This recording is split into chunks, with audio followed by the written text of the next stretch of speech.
Good morning, everybody. This is Diggs. It's another beautiful day out here in the Pacific Northwest, and today we're going to be going through my Trials of Reckoning guide. Now, I've done a couple different guides for Trials of Reckoning in the past.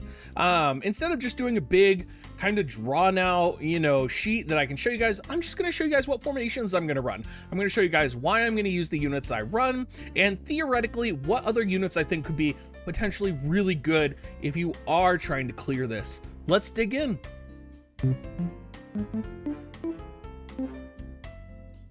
So of course, since Tifa is the XL unit, no matter what, you are going to want Tifa in your formation.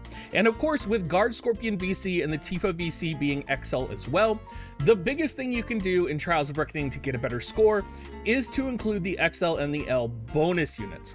Now, Trials of Reckoning has always been content that is very kind of more advanced player focused.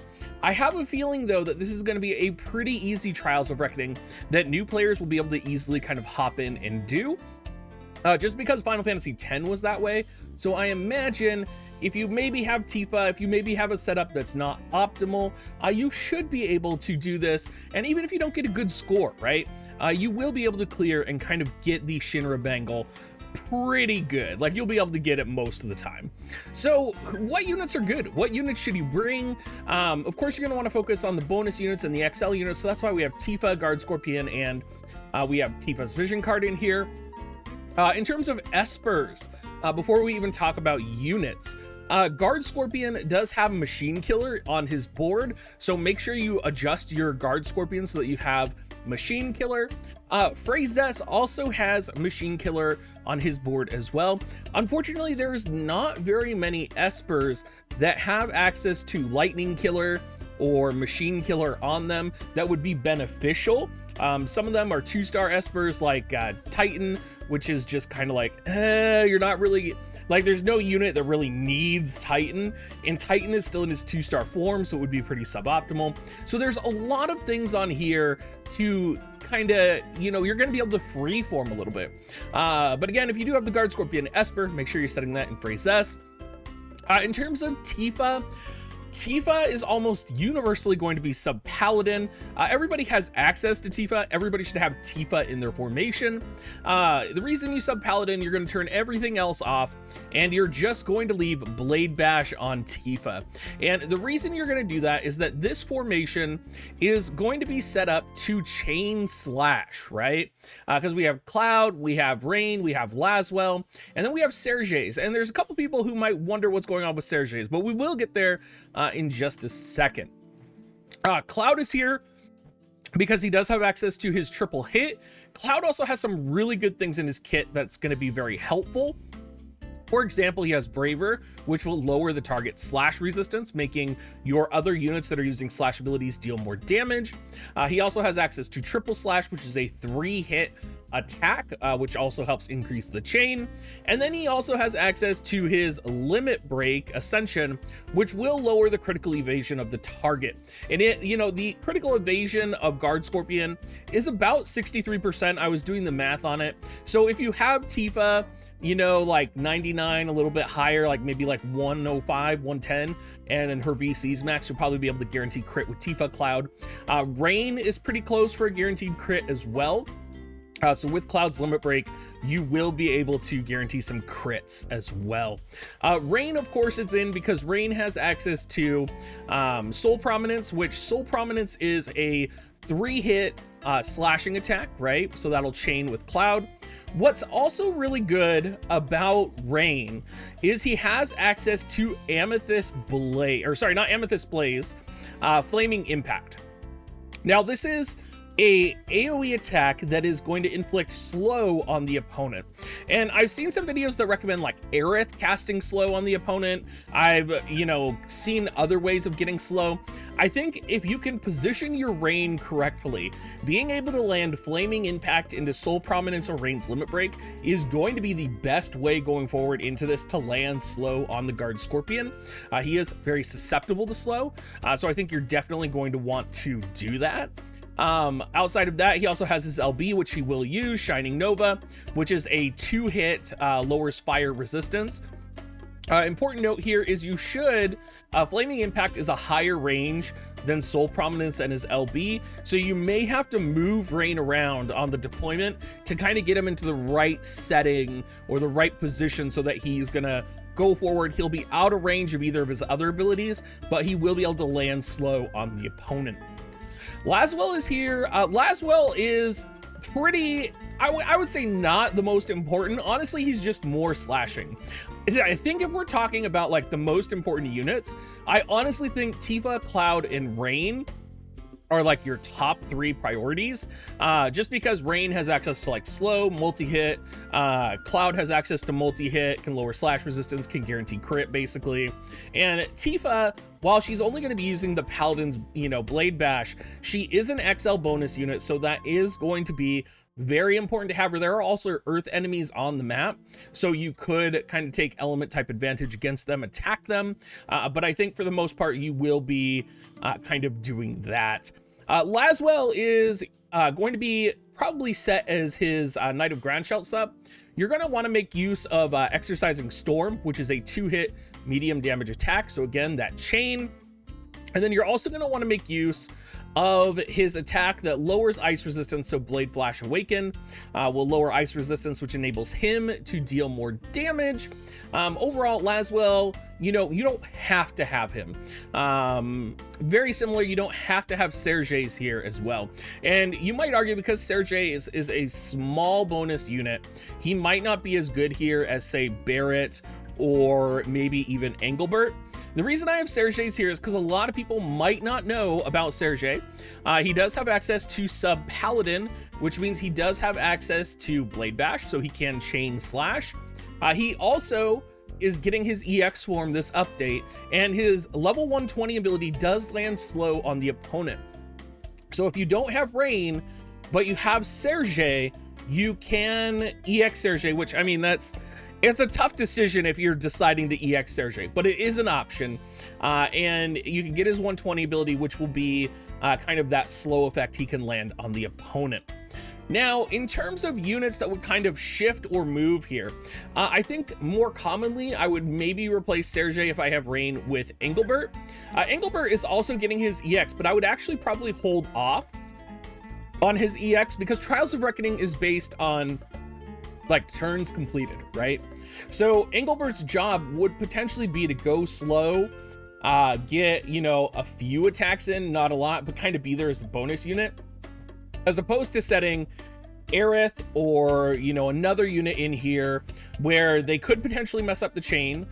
They could potentially be an element type weakness. They could be a character that's going to cast Quicken, right? So like if you put Aerith in here, right? Let me just put Aerith in here just for shits and giggles. Yes, she's a large type bonus unit. Yes, you can sub Rune Knight to get access to slash attacks. So you might be thinking, yeah, I could take Aerith in and I could chain with her.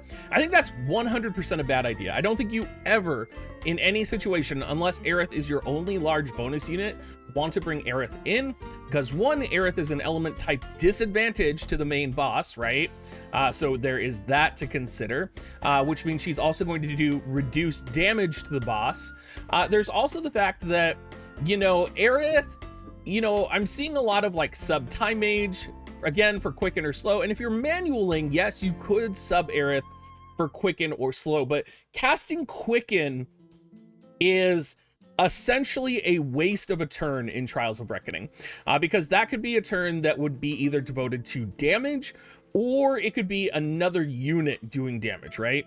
So I think Aerith is just universally a bad choice to put in here. And I genuinely think Engelbert would be better. Even if you have a low level Engelbert, I think a low level Engelbert could be better because he's going to be slower, he's going to take less turns, and he'll probably deal about the same amount of damage, candidly. Again, lots to think about there, lots to consider. You probably want to talk about some other compositions, which we will talk about. I do want to show the VCs here that I'm using. Siren is a like one of the larger VC bonuses. I believe she's medium. Siren is great for Rain because Rain is based off of magic. So Siren has a lot of magic stat. While it might not be helping the party, it will help Rain individually. And you kind of have to think about that with the VCs that are bonus VCs right now, because a lot of the VCs are not party oriented. They're very individual oriented right now. For example, we have Starlit Tryst with ice unit slash attack up. You know, again, really good for like Laswell. It's not going to do anything for Barrett, right? Because Barrett has no slash attacks. You could put Barrett in here, right? And if you put Barrett in here, you're probably going to be running Curry's VC as a small bonus, which gives missile attack up. What does Barrett bring? I mean, Barrett is another problematic unit, I think, for this. I think, one, he doesn't have access to any slash attack. What Barrett does bring to the table, though, is he does bring defense down. So you could consider him, you know, a boon if you don't mind losing out your chain. And you might not mind about your chain because you might be getting cap damage, right? And you might just be concerned about clearing the content, in which case you could put Barrett in. Barrett also has a multi-strike missile attack, which you could use. But again, you're probably not going to be chaining missile on this boss anytime soon. You're probably not going to be chaining ice either. You're most likely only going to be able to chain slash. Now, I do think if you're not able to chain slash, you could actually make a case for a mono wind formation with Engelbert. You could replace Engelbert with any other wind-based unit you want, but I do want to point out the strength of Uldoa and Yerma. If you have Uldoa and Yerma leveled, a lot of you do have Uldoa level 99 because you've gotten Uldoa's TMR. Uldoa could be really good, you know, just running in there and, you know, chaining slash with Yerma. A lot of you guys are like, what the heck is Gargus doing in here? Well, in this specific formation, your goal would be to chain probably wind, not slash, or chain wind and slash. So you could go the wind route, right? Where you could put Tifa in here using her quadruple hit attack, and then she could chain with Uldoa and Yerma for wind. And the reason Gargus is here, I think a lot of people don't know a lot about Gargus right now, is because Gargus does have Wind Lash, which lowers the AoE resistance of enemies that it hits, and it lowers the AoE resistance by 30, which is pretty substantial. I actually almost think you could potentially make a case for Gargus using Wind Lash and also using Imperil, because he also has access in his sub Green Mage to Imperil. So if he was able to use both of those, Imperil and Wind Lash, you could potentially see a lot of damage increase from your units. So I do think a case could be made for Gargus, and I do just want to throw that out there that I think wind chaining, or if you're like a newer player and maybe you have Gargus, or maybe you don't, or maybe you have him like level, you know, 99 because you couldn't finish the rest of the trial select missions, he's still a bonus unit that's large. He has access to Imperil. He has access to AoE resistance. Those are two really good things when you're going into a Trials of Reckoning, right? Because again, Trials of Reckoning is all about killing the boss in the least amount of turns to get the highest score, to get the most amount of points to basically roll for your units or roll for your items, right? So Gargus, absolutely, you can make a case for. If you're not set on like bonus VCs, if you don't have all the bonus VCs, you know, Tetrasulfid is a bonus VC, so you can put Tetrasulfid in a mono wind comp, which could be pretty powerful and pretty viable. There's also things to consider where you could also maybe use the Exorcist VC with Uldoa. And while the Exorcist VC is not a bonus VC right now, the amount of chaining and power that you get from it could outweigh the other VC options that you would have for Uldoa, right? Because it gives you access to Triple Trick, which is a 3-hit medium damage attack. It also gives you access to wind critical hit rate up 25 for the party. There's a lot going on here, and there's a lot of moving parts that could make this a really effective team. let's talk about Yerma too, because Yerma is also a very viable unit here, especially now that we also have access to Moraga's TMR. If you have access to Moraga's TMR, I am a huge fan of Moraga's TMR. I think Moraga's TMR is awesome. Giving you that initial AP up 25 is great at the start of a round. Yerma, her limit break gives access to resistance down, which is wonderful. You know, there's a lot you could do with a Yerma and a win comp here if you wanted to, if you were struggling to kind of put together a formation. Fina is a bonus unit, and then we also have you know, Aerith, which we talked a little bit about, and we talked a little bit about you know, Barrett. I don't see those 3 units really seeing a lot of use. I think you're really going to be focusing in on a win composition or a slash comp to kind of clear and get the optimal score. Now, most players do try to find a way to auto the hard boss for Trials of Reckoning, which is mostly what we're talking about right now. If you're not autoing, there are other things you could consider, like steal time. You could potentially consider as well, like running a multi-element composition, but then getting points based off of chaining slash and element, right? So you could have like Engelbert in there to buff the party, but then you could chain slash and element the whole way through. Another thing to consider as well when you're doing trials is you want to make sure to turn maximum damage on, so that when you're killing the enemy, you have that maximum damage, because you have to chain cap your damage. So there's also that to consider. Lots to think about here, and I hope I gave you guys some general idea of what I'm aiming for. There are some vision cards that I'm a little bit confused on how to potentially incorporate. If we come through here, I'll show you them because they're a little bit weird. Siren is pretty much your only good magic VC. So if you're running a magic unit, it's definitely going to be the way to go there. Some of the vision cards I actually don't even have leveled, which is surprising. All the way back here. So Curry's VC, Sharpen Concentration. You know, this is going to be used if you have to use Fina, if you have to use Barrett. This would be the way to go. I don't think, I candidly think you would be better off if you're in one of those situations, not setting Fina and not setting Barrett and potentially running a different composition with your other bonus units, is what I think would probably make things better off. And oh my god, where is that last vision card? I can never find it. Here it is. Fleeting Blossom Bouquet.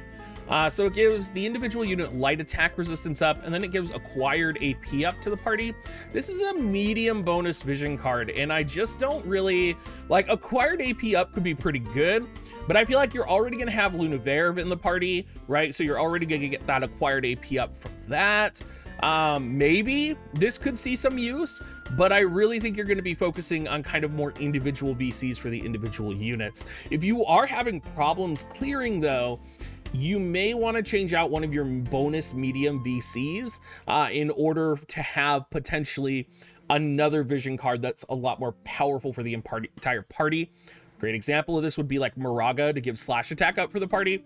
But again, it's kind of up to your own individual situation. I will be streaming Wednesday, Trials of Reckoning. So if you guys are struggling with Trials of Reckoning, come join me on that stream, because I know there's a lot of new players out here that are just like, oh my god, I have no idea what I'm doing. Come join me. We'll talk about it. We'll kind of work through Trials of Reckoning. I think most people are going to have a pretty easy time with this, but I do know some do struggle as well. Anyway, everybody, thank you so much for the support. If you do want to support me, you could become a YouTube member. It's just like subscribing on Twitch, or you could use my affiliate link dig.gs/coins. And I'll have a great rest of your day, everyone, and I'll see you tomorrow. There you go.